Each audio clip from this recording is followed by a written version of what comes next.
কাউন্সিলের নির্দেশ মতো ভারত এবং মুসলিম পার্সোনাল ল বোর্ডের নির্দেশে সারা ভারতবর্ষের সঙ্গে তাল মিলিয়ে আমাদের ছোট্ট রাজ্য ত্রিপুরাতেও আমরা সেই আন্দোলন জারি রাখছি। ভবিষ্যতে এই আন্দোলন করতে হবে। আপনারা জানেন গত 3 দিন আগে আমরা কৈলাসহরে বাইক র্যালি করেছি। আমাদের সেই বাইক র্যালি সাকসেস হয়েছে এবং এই বাইক র্যালির মাধ্যমে আমরা ওয়াকফ আইনের বিরোধিতা করেছি।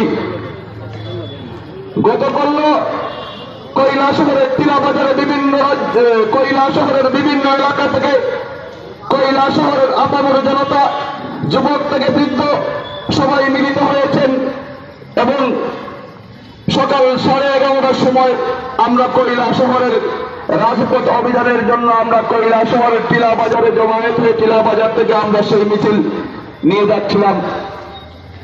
মানুষের এত সমাগম হয়েছে যেটা আমাদের কন্ট্রোলের